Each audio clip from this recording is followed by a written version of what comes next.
Hello, wonderful followers and subscribers of Holy Ghost Son.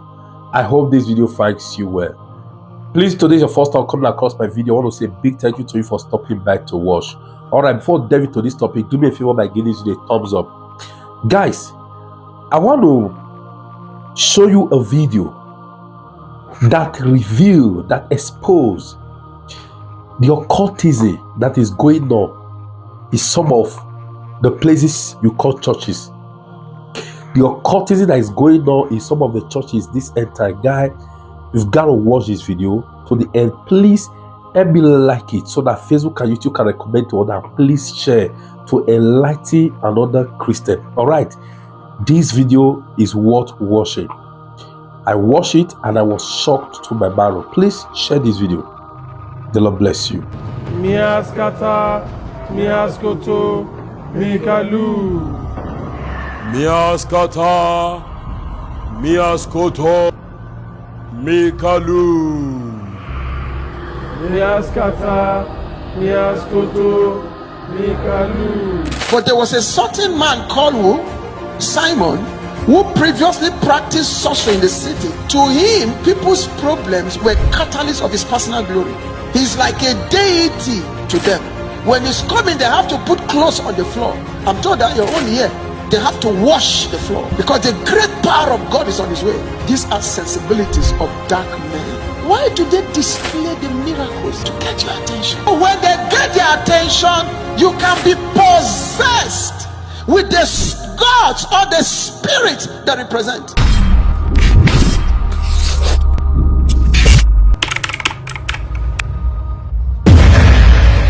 Meet Pastor Occul of Alleluia International Ministries based in South Africa. During one of their ordination ceremonies, he led a group of his pastors into what may be viewed as initiation ceremony into something dark. From the staff he was holding to the dress code of the day, it made the ceremony look more demonic or occultic rather than an ordinary ordination ceremony. And here are some questions that many people who have not been blinded by religion ask themselves. Why would the pastors wear red robes like an occultic fraternity going for an initiation ceremony? Did this pastor initiate them into occultism? And why were all these pastors so blind not to see that the event was not godly? And to crown it all, the way this pastor laid his hand on the foreheads of these pastors was just weird. Just have a look at what his thumb was doing on their foreheads. Is that normal? And instead of normal waving, they were using the V sign during this ceremony, which symbolizes peace or victory. However, it could be having other meanings in such a dark environment. Then we have a dance which is not really ballet dance, but a dance of destruction happening at the center of the ceremony. Was it to invoke the god of destruction, Lord Shiva, who uses the same dancing moves in Hinduism? A lot of questions indeed. It will be remembered that this same pastor faked a resuscitation of one guy who was placed in a coffin. In the drama, the pastor is believed to have paid the guy to act as dead and be put in a coffin, and the pastor will bring him back to life. Later, this controversial South African preacher confessed that the whole thing was stage managed. The man was not dead and has never been in the mortuary. This man died since Friday. But how can this guy be dead for 3 days, yet he is breathing as seen in the video? Elliot, Jesus. lift your hands. Lift your hands. My good God. And after calling the guy without response, he decided to pull a trickery drama right before the cameras. And trust his gullible followers, they believe the guy was dead, yet he is breathing. But they have to cheer up their papa as he deceives them.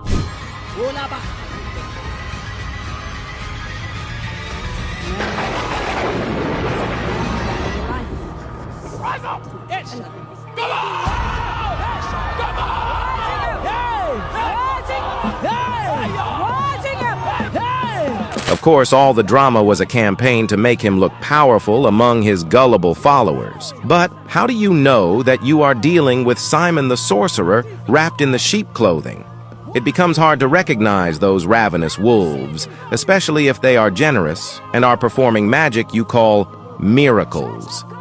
One characteristic of this controversial South African preacher is the accurate word of divination that people call word of prophecy. He can give you your name, your telephone number, where you work, who is killing you, who is about killing you, and such facts about your life. However, he will never tell you facts about your heart. That's how you differentiate a sorcerer from a true man of God. The idea of sorcery is to get your attention. The aim of every charlatan and false prophet is to possess you and own you so that you can believe whatever they tell you to do. This is why they tell you factual things, display miracles in your sight, and give you accurate facts about your life. Listen to how Apostle puts it. Let me tell you the power of being attentive, especially to the wrong thing. Write the word possession down. Possession. Possession. The word possession means to own and to control. To own and to do what? Control.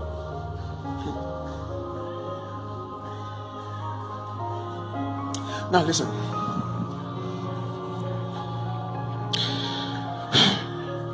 The Bible says, looking unto Jesus, the author and finisher of your faith. In another word, when we come into Christ, our attention, for lack of better terms, our attention should be stolen by Jesus. Are you understanding me? That means when you come to church, Christ should steal your attention, for lack of better terms. That means he should become the center of your focus, the center of your heartbeat, the center of your life. So when you join a church where Christ is not the center of your heartbeat, he has not stolen your focus.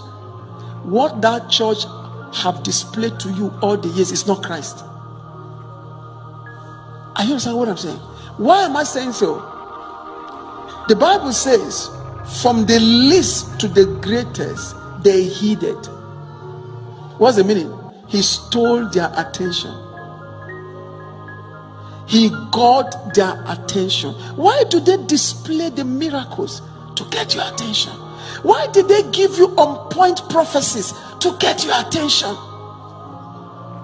Why did they tell you factual things? They key into the spirit of divination and the star to get your attention. There's a dimension of astrology that people tap into and they know everything about your life.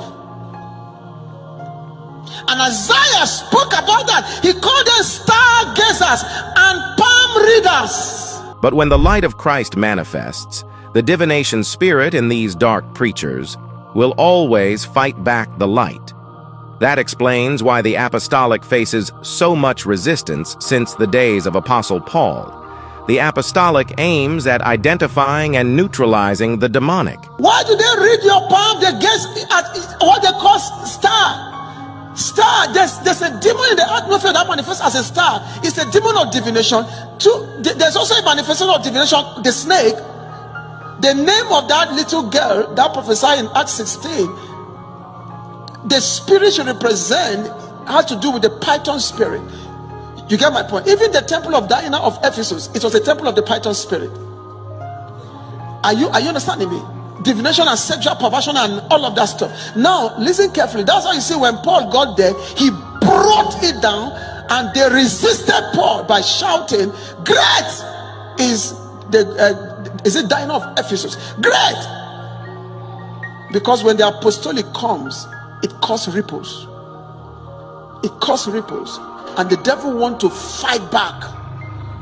The devil wants to fight back. Like here in Kenya, he has attempted to fight back and he's doing it very well. Having all these crazy guys on YouTube now, all of that stuff. He's trying to fight back, but that will not help make us to back out. Are you understanding me? Because one is going down finally. The snakes of Egypt will be swallowed by the power of God completely. The resistance will go down and the children of God shall be saved. The Lord said to me, I have casted a net of my word and I will pull all the captive out, no matter what they are doing. Listen carefully. Listen carefully. Why did they steal your attention? Without telling people about the secrets of their lives, you can't get their attention. A genuine prophet will always speak about the secrets of your heart. In other words, the spiritual state or nature of your heart. But a false prophet tells you about the secrets of your life, the factual happenings in your life. Sadly, they are everywhere in church, telling people their names, account numbers, telephone numbers, the names of their friends and family members, etc.